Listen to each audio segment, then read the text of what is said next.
Mãe Ivone, me conta como é que a senhora entrou para a Umbanda. Conta O que como que é que foi. Eu aconteceu? entrei, foi assim, foi como eu disse no início ali. Vai Eu lá vim desde o do início. colégio, porque tava com uma anemia muito forte. Aí quando eu vim de lá, de Pelotas, Tu aí ia vim ser o pra quê? cá Tu ia ser o quê? e Tu ia ser o eu quê ia no ser início? freira, fiz voto de freira. Eu fiz voto. Eu fui filha de Maria, eu fui aspirante de Maria, filha de Maria, e depois fiz os votos de freira. Porque a minha família já era muito católica, eu me criei numa família muito católica. Padre não saía da nossa casa. Era o padre da igrejinha aqui, da Pâmela, até deu aula lá há 7 anos, Padroeira, né? ó. Então, eu me criava, vivia dentro da igreja, mas quando a minha mãe faleceu, aí eu fui internada. Aí eu fui para Pelotas, para São José em Pelotas. Aí lá depois fiz os votos de feira, tudo era meu sonho, eu queria ser feira. Mas não era a tua missão. Aí meu irmão quando me trouxe, né, eu comecei em tratamento médico e tudo, né? Aí eu vim para cá, em seguida eu conheci meu esposo. E aí nós se namoramos e casamos. Casamos e fomos embora para Porto Alegre. Quando nós casamos, nós fomos para lá, porque eu tinha meus irmãos, eu tenho muitos sobrinhos por lá espalhados. Eu morei até, primeiro eu morei ali aonde que vocês moram ali? Em Viamão, não? Sim, nós somos de Na Viamão. Viamão, é. Eu tenho sobrinho em Viamão também, o Carlinhos. Eu morei na Vila Santa Isabel. É para conhecer, é bem pertinho de Viamão, né? Sim, sim, É é. bem pertinho ali. Tá, e Então, aí, o que que aconteceu? e aí? O que que aconteceu? Como é que E foi aí, essa entrada? aí nós fomos para lá. Aí lá de manhã, um dia ele saiu para a barbearia, eu morava em cima e a minha cunhada embaixo. E aí ele saiu para a barbearia e eu desci para ela falar com ela. Aí, sabe, de repente eu disse que eu apaguei, eu desmaiei. Como é Disse que a senhora não tinha desmaiou? como que eu ia. Ninguém conseguia fazer vir assim. Sei, quando eu dei por mim, eu estava pingando água, disse que jogava um balde d'água, né? E lá é bem longe de pronto-socorro mesmo, é muito longe, né? É quase uma hora ali. Ali para a Vila Santa Isabel é quase uma hora de ônibus até o centro de Porto Alegre, né? Então, aí disse que uma senhora, a minha cunhada pediu socorro, aí veio vizinho, né? Eu disse, ela desmaiou e não adianta, não vem, ela não se acorda, não se acorda. Disse que eu já estava, não tinha mais cor nenhuma. Aí disse que o vizinho esse disse, leva ali no seu, vamos levar lá no seu Valdemar, que era o senhor que rezava. Era o senhor que rezava, foi assim que disseram para minha cunhada. E a minha cunhada disse, então como é que eu vou levar ela? O marido dela não está aí, não, eu pego ela no colo e vamos levar. Aí me levou no colo. Aí disse que me levaram e me botaram, chegaram lá, disse que ele abriu a porta, era uma pecinha pequena, assim, bem pequenininha até. E ele me mandou deitar no chão, né? Depois contado por ele mesmo para mim, porque depois eu chorava muito, queria vir embora, então ele foi lá na minha casa falar comigo, meu marido. Aí disse que me deitou ali. Aí disse, e aí minha cunhada disse, quando nós vimos, tu te levantou com o espírito. A minha cunhada dizia que eu tinha me levantado com o espírito. Aí que eu chorava mais, né? Eu tinha medo do tal do espírito que desceu. Queria vir embora com medo do espírito. Aí foi quando a minha cunhada falou com ele, né? Olha, minha cunhada que esteve aqui, que o senhor rezou, agora ela chora, quer ir embora para Rio Grande. Aí disse, eu vou lá falar com ela e o marido dela. Aí ele foi na minha casa.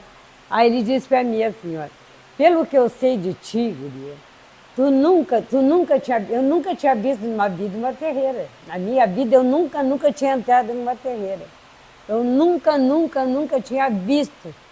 Nem falar, só que eu conhecia os feitiços do meio da rua. Porque com meu pai tinha armazém, eu pegava os doces, levava para o colégio e dizia que era do armazém. E os guris ficavam bravos, depois me davam, né? Mas era só que eu só conhecia os feitiços, mais nada.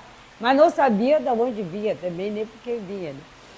Aí ele disse para mim, ele disse, olha, impressionante, porque eu comecei a fazer as peças e tu te levantou com o caboclo. Aí eu fiquei mais intrigada ainda.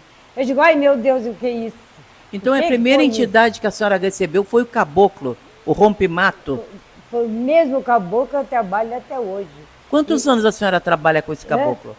62 anos. 62 anos de 62 mediunidade, anos. Eu tinha 19 fazendo a anos. caridade. 62 anos. Hoje. Ela tá com 81. Porque depois eu não ligava diretamente nas terreiras, assim, eu não via. Meu marido também era coisa muito ciumenta, enjoada. Mas de qualquer terreira que eu chegasse, eles já iam me buscar. Diziam, essa aqui o nome dela é Umbanda.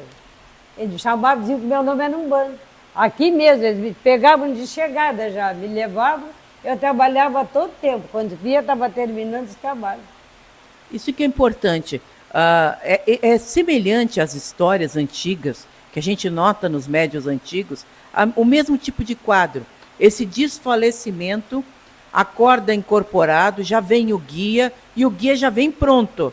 Já vem falando, já vem trabalhando, riscando o ponto, prontinho. Aí vocês veem a semelhança da história dessa senhora com a do Zélio, que o Zélio começou também a ter desfalecimentos, começou a ter paralisia no corpo inteiro, foi levado numa benzedeira e a mesma coisa aconteceu. Começou a vir os guias, se apresentou o caboclo das 7 encruzilhadas, né, no dia 15 de novembro de 1908, e foi uma coisa assim também espontânea. E esse senhor, agora, seu Valdemar, ele já morreu. Os filhos dele ainda moram ali na Vila Santa Isabel, assim, nós morávamos. Então ele tinha, depois eu conheci, ele tinha a terreira dos fundos, mas não era uma terreira assim fechada de paredes, assim, não era. Porque ali tinha uma sanga que atravessava todinha aquele local ali. Acho que deve ter ainda ali. Essa terreira é de quando, mas que idade a senhora tinha? 19 anos. 19 anos eu tinha. Eu casei dia que fiz 19 anos. Porque eu faço anos de casada em novembro, e quando é em janeiro eu faço os anos de Umbanda, porque o dia eu não sei, porque eu nem sabia o dia. Isso que eu estou capturando, que já tinha outro terreiro de Umbanda quando ela tinha 19 anos de idade. E aí, sabe que então aí seu Valdemar foi lá, conversou comigo, né? E disse meu marido, ele disse para mim. E hoje eu digo para a Pâmela, não digo sempre para mim, a minha missão era essa casa. Pode-se acreditar que era. Eu gostaria que o seu Valdemar fosse vivo, que eu pudesse chegar para ele e dizer isso aí. Porque ele disse para mim, qual se tu foi nunca o seu, entrou numa qual terreira. foi o seu dirigente aqui? Quem lhe acolheu aqui no terreiro? Aqui como? Quem foi teu dirigente aqui no terreiro? Não, mas eu nunca liguei. Ela nunca ligou. Ai, eu nunca liguei, eu só vinha e trabalhava. Ela vinha e trabalhava. Eu não ligava porque eu não usava banco. Ela não fez Eu a achava macia? que o banco fazia pecado, porque tudo que eu ganhei. Quem preparou ela na Umbanda foi a tia Santa. Foi a tia um Santa, caboclo foi ela. Ela vara já verde. morta há muitos anos também. Ela foi. daqui. Não era daqui dessa Era terreira, Dalva daqui Prada, do até o Rio nome Grande. dela. Ela foi pronta pelo Otacílio Charão. Ela tinha sido pronta pelo Otacílio E Charão. também aconteceu a mesma E ela que história, a mesma história no caso de desfalecer e vir pra cá desacordada, e o Otacílio Charão trazida no colo pelo esposo dela. E a tia Santa veio pra cá com o Otacílio desacordada. Ah, isso aí eu não me lembro. Isso aí não sei, porque ela era bem A tia mais velha Santa que foi eu. essa que preparou, Preparou ela. Ela já Bem morreu mais há velha. muitos anos, já morreu com já 90 anos, morreu há Sim, muitos anos. mas se você conta que a tia Santa veio para cá para ser preparada pelo Otacílio Charão, o Otacílio Charão já tinha casa aqui Já tinha para casa. preparar ela. Já tinha, não. Não, mas Ah, ela foi pois por é. doença, Ela tia foi, Santa. sim, ela foi por doença. Ela não estava, parou de caminhar e ela foi por doença. Então. E ela trabalhou até os 90 e poucos anos. Trabalhou e trabalhava também. Só via ela girando na praia. E até hoje, eu digo assim, eu não sei o que quer te dizer o que é inconsciente. Às vezes dizem assim, dona Ivone, a senhora é uma médica consciente. Eu não sei o que é inconsciente. Eu não entendo. Eu só sei uma coisa assim, que eu começo aqui, às vezes eu tenho que me sentar aqui no início do trabalho, porque é problema do pé, né? Esse pé me incomoda muito. Então eu fico sentada ali. Aí eu puxo toda a abertura, sentada. Até a hora de sair trabalhando, tá? Mas aí depois, quando paro de trabalhar, parece que eu ainda estou ali puxando os pontos. Então, o que eu sei da inconsciência é isso aí. Eu digo, olha, morrer a gente não morre, não pode morrer, né? Então, o que é inconsciência? Eu não sei dizer o que é inconsciência. Eu só sei que eu não sei de nada, não sei. Às vezes vem os parentes aqui, depois ficam até bravo comigo. Pô, o caboclo não foi lá me ver, porque o caboclo não me chamou, porque não sei o quê. Eu digo, olha, eu não tenho culpa, eu não posso saber o que é isso. Todos esses relatos são muito importantes para responder muitas perguntas que são feitas hoje, sobre consciência, sobre inconsciência, como era a mediunidade antiga. Todos esses relatos, depois nós vamos comprimir no vídeo direitinho, cortar alguma parte que se alonga muito ou é repetida, para justamente colocar esses relatos que vão responder as perguntas que os jovens eles têm. É normal que as pessoas mais jovens, que estão começando agora na Umbanda, tenham muitas dúvidas. E não sabem como é que era a Umbanda antiga. Esta Umbanda que eu conheci, porque o nosso terreiro é de 56, não tão diferente do de vocês, e esse terreiro que vocês estão nos descrevendo aqui, o primeiro terreiro do Rio Grande do Sul, que tem fortes raízes com a do Zélio Fernandino de Moraes. Isso é muito importante, é um relato muito importante. Eu só não tenho explicação. Eu costumo dizer isso, para isso aí eu não tenho explicação, né? Porque agora tem uma coisa, eu posso estar ruim, eu posso estar louca de dor, eu posso estar às vezes com 20 de pressão. Cheguei aqui, acabou com o pegou. Trabalho do início ao fim, às vezes, né? O pessoal fica tudo, olha, quando eu me acidentei, eu tive 4 meses na cadeira de roda. Então, uma vez que o caboclo se atirou no chão, saiu de arrasto para ajudar no trabalho, que o rapaz estava passando mal. Tá, saiu. Mas aí, no que eu tirei o gesso, o último gesso, quando eu tirei, eu levantei da cadeira de roda, eu ainda vim com as 2 muletas, né? Aí vim, fiquei no cantinho ali. Ai, começou o trabalho, acabou com a arrancando. Jogou as muletas longe, que girou, trabalhou e aí. Pois é, eu me E lembro até de hoje tanto... essas coisas assim é que eu não entendo. Eu me lembro de tantos jovens, né, que hoje reclamam que querem ou ir dançar no final de semana, não tem tempo para Umbanda, ou porque está dando um filme Isso no aí streaming é de vídeo favorito, não querem vir, ou querem assistir um show, seja lá o que for. E tem desculpa para não ir num terreiro fazer a caridade. Isso aí é o problema, eu acho que é de quase todos os terreiros, né? Eu costumo abrir as doutrinas aqui, quando eu abro as doutrinas, eu sempre digo a mesma coisa, né, Pâmela? A vida do médium reflete da mediunidade. Então eu digo bem claro. A vida do médium reflete da mediunidade. Ainda pergunto, o que é isso? Aí eu digo para eles, o que eu quero dizer com isso aí? Eu quero dizer que reflete da mediunidade a vida do médium. Por quê? Porque tem o caráter do médium, o seu amor à casa, o seu respeito com os irmãos de corrente, o seu respeito, o seu amor à casa que estão cumprindo a missão de vocês. Isso tudo entra. Ajudando a casa, ajudando dentro da sessão, tudo que é feito é, como eu digo, cumprir a missão. Ajuda lá atrás do paninho para o guia secar o ponto, limpar o ponto. Está cumprindo uma missão também, eu digo todo o trabalho. Não precisa ser um trabalho importante para dizer que está cumprindo uma missão. Todo o trabalho dentro da terreira é um cumprimento de missão. Então isso aí é que vocês têm que se lembrar. Parabéns, a gente tem que zelar pela casa de vocês. Pâmela, eu gostaria de perguntar para você sobre como é que foi teu chamado para se tornar cacique de Umbanda, sacerdote de Umbanda. E se a gente aprende, como é que se aprende, se faz um curso, como é que se faz para se chegar a ser um sacerdote? Bom, eu posso dizer assim, como eu comecei a mediunidade, né? Eu já comecei com 3, 4 anos de idade, eu já via espíritos, conversava com espíritos, falava com espíritos como se fosse gente. Desde pequena. Então, desde criança. Então, comecei aí. Minha mediunidade já começou a florar desde criança. Quando eu entrei para o terreiro, eu tinha 14 anos.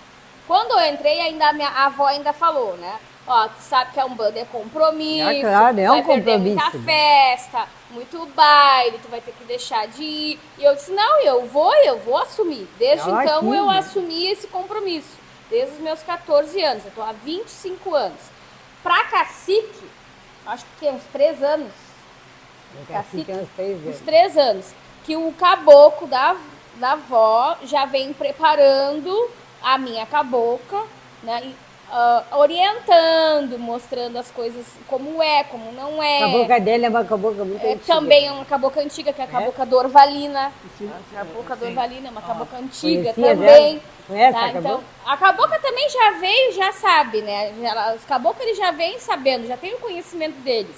Então, foi passado já desde os meus 14 anos, vem passado esse conhecimento.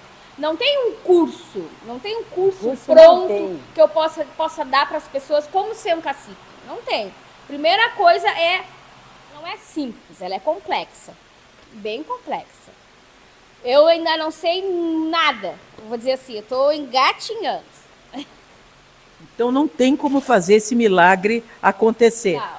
Em 3, 4 meses, não é pensar, um ano, muito menos. Muito menos. Eu queria que tu me contasse o que tu sabes dessa casa, você.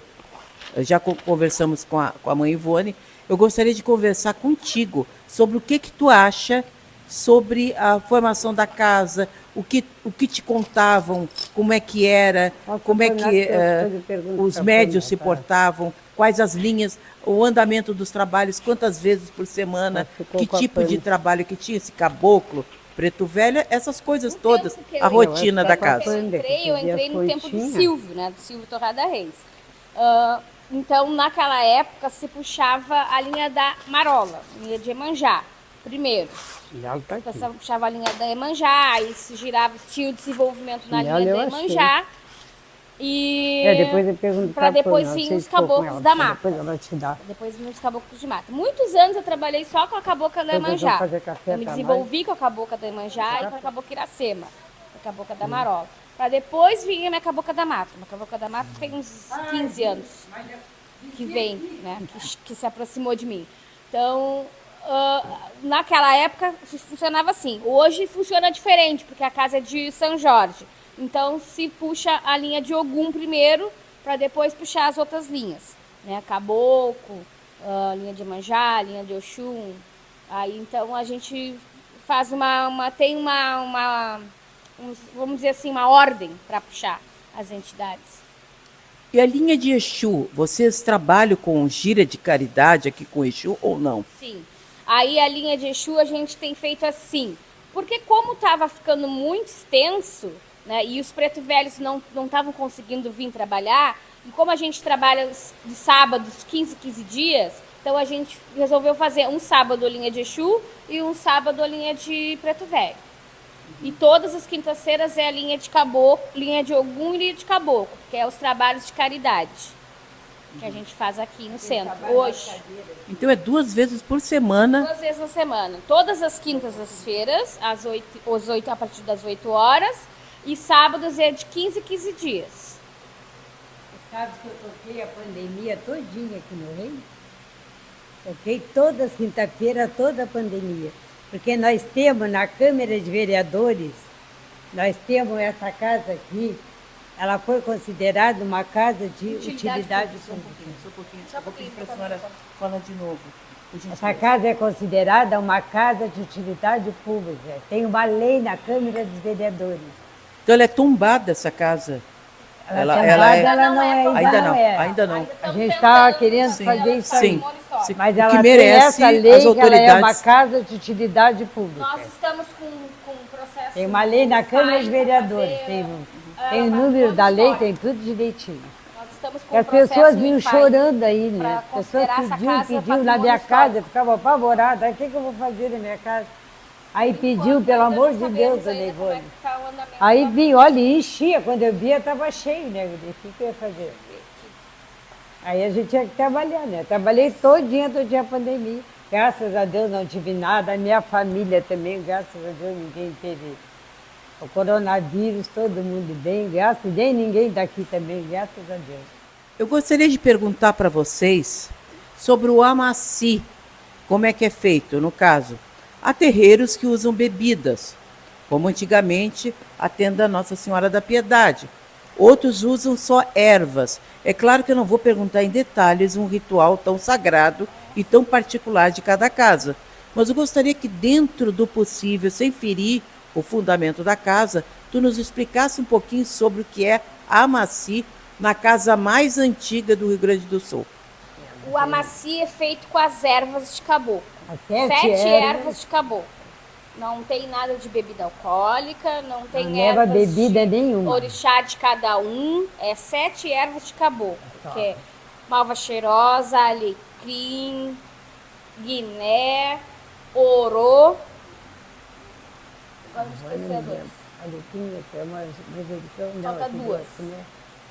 Alfazema. Alfazema. Falta 2. Tem outra, não lembro. São 7 ervas, agora não me É lembro. porque agora. as ervas é o sangue da mata, né? O caboclo não quer que todo mundo saiba, mas com certeza são importantes. São importantes, são As 7 ervas é o sangue da mata, né? Os caboclos dizem. A erva é o sangue da mata, então não leva sangue, não leva nada, É só um ritual só muito erva importante porque mexe com o ori da E cabeça. a gente tem um ritual assim, é feito com cuidado, Feito né? com cuidado. As pessoas se defumam de jantar, Toma chegam seu aqui, banho. tomam um banho de novo, um banho de Descarga. limpeza, Banho de né? Banho de limpeza. O banho de descarga. limpeza, cada um já vem de casa com tomada. Não, toma aqui. Aí Eles vêm faz de seu banho em casa, mas eles podem depois fazer faz em aqui casa, também. não tem problema. Cada um faz o seu banho. Pode fazer o Aí seu banho em faz seu casa. Mas banho. aqui, chega aqui, tem que tomar aqui. Aí faz o banho, as que já fizeram banho se sentam por aqui, Senta ficam aqui, fica sentados todo em mundo silêncio. em silêncio. Aí já fica tudo em silêncio. Já Concentrado. tomaram banho, tem que ficar em silêncio, né? Já se preparando para o amacinho. E aí coloca a erva na cabeça, dentro do ritual da casa, aquela coisa toda, cruzamento, ok? Vai para casa ou fica algum tempo, umas horas aqui dentro? Não, fica, porque tem Não, a não, gira é- aqui, né? Tem a Depois que gira, faz o amacinho, trabalho, né? depois que faz o amaci, todo mundo gira na linha da mata, na linha da mata. Trabalho. Né? Os desenvolventes que já trabalham, os desenvolventes vão dar aquela giradinha e vão pro seu cantinho. Depois vão para casa. Só que tem o preceito, né? Não pode lavar a cabeça, só no outro dia, depois das 6 da tarde. Tem local que fazem com o pano na cabeça, né? Agora nós aqui não, o caboclo não faz, é só bota erva, o pano é só para botar. Bota o paninho Só, na cabeça na só hora põe do o pano amaci. depois que derrama as ervas, que é colocado amaci, o paninho coloca o seu aqui, paninho de tá- cabeça. Nesse mesmo dia, fomos convidados a participar dos trabalhos de caridade à noite, às 20 horas. Como todo bom bandista, levamos nossos uniformes brancos, sempre a postos para qualquer trabalho que aparecer. Lá encontramos um terreiro simples, mas extremamente bem organizado, como de fato esperamos de uma umbanda raiz. Nessa noite, cambonos corriam de um lado ao outro, organizando materiais em conversas alegres, cheias de carinho e respeito por todos nós. Os médiuns, à medida que chegavam, se abraçavam, naquele afeto que temos quando chegamos em nosso lar muito amado. Logo em seguida, chegam os tamboreiros, iniciando as preces de abertura e a defumação. Há também a afirmação dos cantos, com ponteiras, e a centralização de forças, com o último ponto no meio do salão. Todos se dão as mãos e a chamada dos caboclos principia. Como uma brisa onde mal percebemos, já naquela mediunidade que hoje chamamos de simbiótica, após décadas de incorporação de seus guias, incorpora o caboclo na pessoa da senhora Ivone Varela, de 81 anos. Impressiona o fato de que, à tarde, quando conversávamos, ela era uma pessoa delicada, com problemas de saúde. Mas ao incorporar, tanto a fisionomia quanto a postura mudam. Ali vemos um guerreiro firme, de olhar apurado ao seu grupo o tempo todo. Também chega a cabocla Dorvalina, na pessoa de Pamela Varela, iniciando um controle cuidadoso dos médios em corporação, tendo antes riscado a mesa, uma etapa obrigatória nos trabalhos de Zélio e que demonstra aí sua ligação às suas raízes. Uma energia maravilhosa sentida. Dentro daquela espiritualidade não há a menor dúvida. Respondendo ao chamado, apresenta-se o caboclo Ogum dos Ventos, um dos chefes espirituais de nosso terreiro, na pessoa de Pai Cário, para somar aquela espiritualidade. E nessa união, deixamos novamente nosso agradecimento pela acolhida carinhosa, pelo tempo disponibilizado às nossas perguntas e pelas bênçãos recebidas. E se você andar por Rio Grande, não esqueça de visitar nosso primeiro terreiro de Umbanda.